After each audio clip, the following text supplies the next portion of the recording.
ಪಾಕ್ ಪರ ಘೋಷಣೆ ಹಿಂದೆ ಬಿಜೆಪಿ ಕೈವಾಡ. ಪುಲ್ವಾಮಾ ದಾಳಿ ತನಿಖೆ ಏನಾಯ್ತು? ಪುಲ್ವಾಮಾ ಮಾತಾಡಿದ್ರೆ ನಮಗೂ ಗೊತ್ತು. 40 ಜನ ಸತ್ತವರಿಗೆ ಕಾರಣ ಯಾರು? ಪುಲ್ವಾಮಾ ಬಗ್ಗೆ ನೀವು ಯಾವತ್ತನ ಪ್ರಶ್ನೆ ಕೇಳಿದ್ರಾ? ಹೆಂಗ್ ಬಂತ 300 kg RDX ಒಳಗಡೆ? ಕೈ ನಾಯಕರ ಪ್ರಶ್ನೆಗೆ ಬಿಜೆಪಿಗರು ಕೆಂಡಾಮಂಡಲ. ಅಯೋಗ್ಯ ಸರ್ಕಾರ, ನಿಮಗೆ ಯಾರು ಕಾರಣ? ದಾಳಿ ಮಾಡಿದ್ದು ಅಂತ ಹೇಳಕ್ಕೆ ಯೋಗ್ಯತೆ ಇಲ್ಲ ನಿಮಗೆ. ಅವರು ಅಯೋಗ್ಯರು, ಅವರು ಅಯೋಗ್ಯರು. ಇಲ್ಲಿಯ ತನಕ ಬಂಧನ ಆಗ್ಲಿಲ್ಲಲ್ಲ, ಅದಕ್ಕೆ ಅವ್ರು ಅಯೋಗ್ಯರು.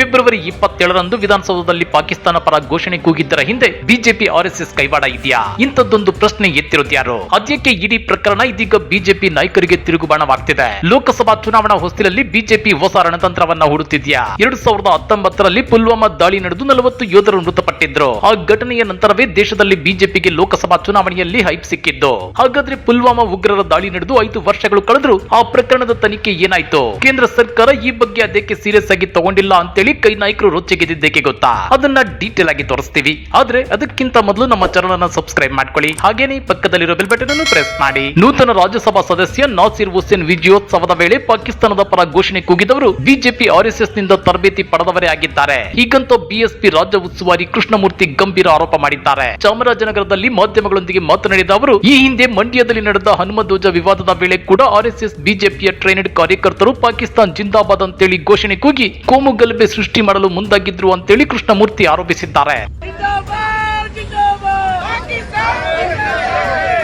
ಅಷ್ಟೇ ಅಲ್ಲ, ಇತ್ತೀಚೆಗೆ ನಡೆದ ವಿಧಾನಸಭೆ, ವಿಧಾನ ಪರಿಷತ್, ರಾಜ್ಯಸಭಾ ಚುನಾವಣೆಗಳಲ್ಲಿ ಬಿಜೆಪಿ ಹೀನಾಯವಾಗಿ ಸೋಲುಂಡಿದೆ. ನಿನ್ನೆ ನಡೆದ ರಾಜ್ಯಸಭೆ ಚುನಾವಣೆಯಲ್ಲಿ ಬಿಜೆಪಿಯ ಒಬ್ಬ ಶಾಸಕ ಕ್ರಾಸ್ ವೋಟಿಂಗ್ ಮಾಡಿದ್ದು ಮತ್ತೊಬ್ಬ ಶಾಸಕ ಮತದಾನದಿಂದ ದೂರ ಉಳಿದಿದ್ದಾರೆ. ಈ ಮುಖಭಂಗವನ್ನ ಮುಚ್ಚಿಕೊಳ್ಳಲು ಪಾಕ್ ಪರ ಘೋಷಣೆ ಹಾಗೂ ಹೋರಾಟದ ಹುನ್ನಾರ ರೂಪಿಸುವ ಗುಮಾನಿ ಇದೆ ಅಂತೇಳಿ ಕೃಷ್ಣಮೂರ್ತಿ ಹೇಳಿದ್ದಾರೆ. ಘೋಷಣೆ ಕೂಗಿಸಿ ಕೋಮುಗಲಭೆ ಸೃಷ್ಟಿಸುವ ಮೂಲಕ ದೇಶದಲ್ಲಿ ಅರಾಜಕತೆ ಉಂಟು ಮಾಡಲು ಮುಂದಾಗಿದ್ದಾರೆ. ರಾಜ್ಯ ಸರ್ಕಾರ ನಿನ್ನೆ ಘೋಷಣೆ ಕೂಗಲಾಗಿದೆ ಎನ್ನಲಾದ ವಿಡಿಯೋ ಅಸಲಿಯತ್ತನ್ನ ಪರೀಕ್ಷೆಗೆ ಕಳಿಸಿದ್ದು ಎಫ್ಎಸ್ಎಲ್ ವರದಿ ಬರುವ ಮೊದಲೇ ಬಿಜೆಪಿ ನಾಯಕರು ಸದನದ ಒಳಗೆ ಹಾಗೂ ಹೊರಗೆ ಪ್ರತಿಭಟನೆ ನಡೆಸುತ್ತಿರೋದರ ಹಿಂದೆ ಹುನ್ನಾರ ಅಡಗಿದೆ ಅಂತಾನೂ ಅವರು ಆರೋಪಿಸಿದ್ದಾರೆ. ಅಷ್ಟೇ ಅಲ್ಲ, ರಾಜ್ಯ ಸರ್ಕಾರ ನಿನ್ನೆ ನಡೆದ ಪ್ರಕರಣದ ಜೊತೆಗೆ ಮಂಡ್ಯ ಹಾಗೂ ಹುಬ್ಬಳ್ಳಿಯಲ್ಲಿ ನಡೆದ ಪ್ರಕರಣಗಳನ್ನು ವಿಶೇಷ ತನಿಖೆಗೆ ಒಳಪಡಿಸಬೇಕು. ಪಾಕಿಸ್ತಾನದ ಪರ ಘೋಷಣೆ ಕೂಗಿದವರನ್ನ ದೇಶದ್ರೋಹ ಕಾಯ್ದೆಯಡಿ ಬಂಧಿಸಬೇಕು ಅಂತ ಆಗ್ರಹಿಸಿದ್ದಾರೆ. ಇನ್ನು ಪಾಕ್ ಪರ ಘೋಷಣೆ ಕೂಗುವ ಮೂರ್ಖರು ಕರ್ನಾಟಕದಲ್ಲಿಲ್ಲ.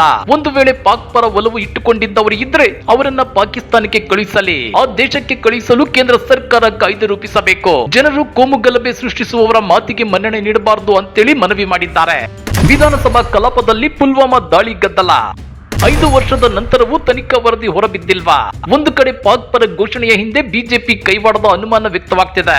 ಮತ್ತೊಂದು ಕಡೆ ಇವತ್ತು ವಿಧಾನಸಭೆ ಕಲಾಪದಲ್ಲಿ ಕಾಂಗ್ರೆಸ್ ಹಾಗೂ ಬಿಜೆಪಿ ನಡುವೆ ಪುಲ್ವಾಮಾ ದಾಳಿ ಪ್ರಕರಣದ ಜಟಾಪಟಿ ನಡೆದು ಹೋಗಿದೆ. ಅದರಲ್ಲೂ ರಾಜ್ಯಸಭೆ ಚುನಾವಣೆ ವೇಳೆ ನಾಸಿರ್ ಹುಸೇನ್ ಬೆಂಬಲಿಗರು ಪಾಕಿಸ್ತಾನ್ ಜಿಂದಾಬಾದ್ ಅಂತ ಘೋಷಣೆ ಕೂಗಿದ್ರು ಎನ್ನುವ ಬಿಜೆಪಿ ಆರೋಪವು ಪುಲ್ವಾಮಾ ದಾಳಿ ವಿಚಾರಕ್ಕೆ ತಿರುಗಿತ್ತು.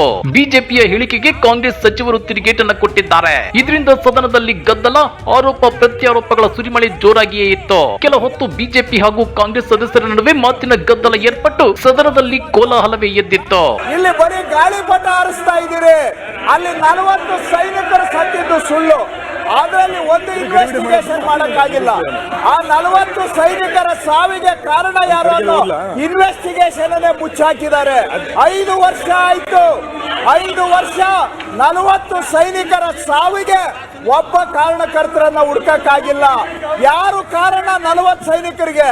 ಇವತ್ತು ಇಲ್ಲಿ ಬರೀ ಡಾಕ್ಟರ್ಡ್ ವಿಡಿಯೋಗಳು ಅವು ಇವುಗಳನ್ನ ಇಟ್ಕೊಂಡು ಮಾತಾಡ್ತಾರೆ.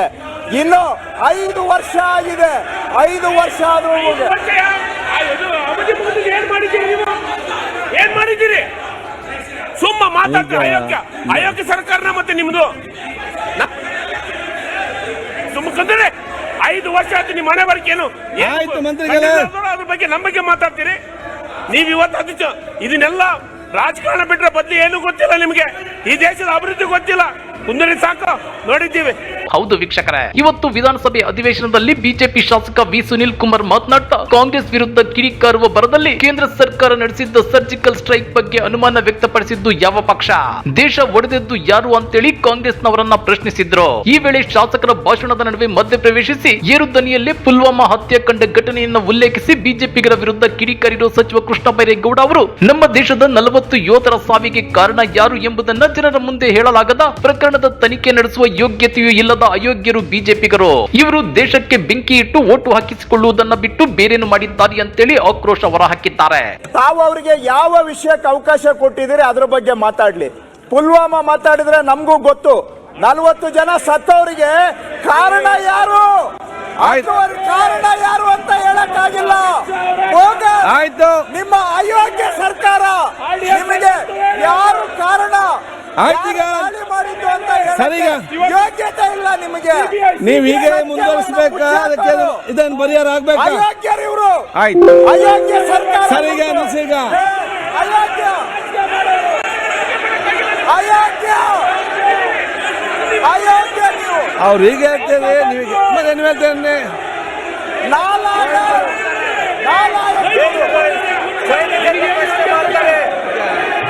ಇದೇ ವಿಚಾರದ ಬಗ್ಗೆ ಇತ್ತೀಚೆಗೆ ಸಚಿವ ಸಂತೋಷ್ ಲಾಡ್ ಕೂಡ ಪ್ರಶ್ನೆ ಮಾಡಿದ್ದು ನಿಜಕ್ಕೂ ವಿಶೇಷ. ಪುಲ್ವಾಮಾ ಬಗ್ಗೆ ನೀವು ಯಾವತ್ತನ ಪ್ರಶ್ನೆ ಕೇಳಿದಿರಾ? ಹೆಂಗ್ ಬಂತ 300 kg RDX ಒಳಗಡೆ?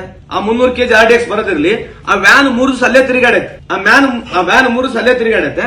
ಆಮೇಲೆ ಪ್ಯಾರಾಮಿಲಿಟರಿ ಫೋರ್ಸಸ್ ನಲ್ಲಿ ಅದು ಬಹಳ ಅತ್ಯಂತ ಸೆಕ್ಯೂರಿಟಿ ಬ್ರೀಚಿಂಗ್ ಆಗೈತೆ. ಅವನು ಹೋಗಿ ಬಸ್ಸಿಗೆ ಹೆಂಗ್ ಹೊಡೆದ ಅವನು? ಆ ಬಸ್ ಇದೇ ಟೈಮಿಗೆ ಬರ್ತಂತ ಯಾರಿಗೆ ಮಾಹಿತಿ ಇತ್ತಿದ್ದು? ಆಯ್ತು, ಮಿಸ್ ಆಯ್ತು. ಯಾರು ಒಬ್ರಿಗೇನಾದ್ರೂ ಸಜಾ ಆಗಿದೆಯಾ? ಯಾರಿಗೊಬ್ರಿಗೇನ ಸಜಾ ಆಗಿದೆಯಾ? 300 kg RDX ಬಂದಿರೋದು ಆ ವ್ಯಾನ್ ನಲ್ಲಿ 3 ಸಲ ತಿರುಗಾಡಿದೆ. ಆಮೇಲೆ ಆ ಬಸ್ಸಿಗೆ ಹೋಗಿ ಹೊಡಿಬೇಕಂತಂದ್ರೆ ಇನ್ಫಾರ್ಮೇಶನ್ ಯಾರು ಕೊಟ್ರೆ ಬಸ್ಸಿಗೆ ಟೈಮಿಗೆ ಬರ್ತಂತ ಹೇಳಿ? ಮತ್ತೆ ಬಹಳ ಟೈಟ್ ಸೆಕ್ಯೂರಿಟಿ, ಬಹಳ ಪವರ್ಫುಲ್ ಎಲ್ಲ ಇರೋದು. 5 ವರ್ಷಗಳ ಹಿಂದೆ ಪುಲ್ವಾಮಾದಲ್ಲಿ ಜೀವ ಚೆಲ್ಲಿದ್ದ 40 ಭಾರತೀಯ ಯೋಧರ ಹತ್ಯೆಗೆ ಯಾರು ಕಾರಣ? ಈ ಕೃತ್ಯಕ್ಕೆ ಬಳಸಿದ RDX ಎಲ್ಲಿಂದ ಬಂತು? ಈ ಪ್ರಕರಣದ ತನಿಖೆ ಏನಾಯ್ತು ಅನ್ನೋದನ್ನ ಅಯೋಗ್ಯ ಬಿಜೆಪಿ ನಾಯಕರು ಸ್ಪಷ್ಟಪಡಿಸಲಿ ಅಂತೇಳಿ ಸಚಿವ ಕೃಷ್ಣ ಬೈರೇಗೌಡ ಆಗ್ರಹಿಸಿದ್ರು. ಬಿಜೆಪಿಗರು ಸದನದಲ್ಲಿ ವಾಸ್ತವಕ್ಕೆ ಹತ್ತಿರವಾದ ವಿಚಾರದ ಬಗ್ಗೆ ಮಾತನಾಡಲಿ, ಅದಕ್ಕೆ ನಮ್ಮ ಅಭ್ಯಂತರವಿಲ್ಲ. ಆದ್ರೆ ಬರೀ ಸುಳ್ಳು ಮತ್ತು ಕಟ್ಟುಕತೆಗಳಿಂದ ಕೂಡಿದ ಅವರ ಮಾತಿಗೆ ಸದನದಲ್ಲಿ ಅವಕಾಶ ನೀಡಬೇಡಿ.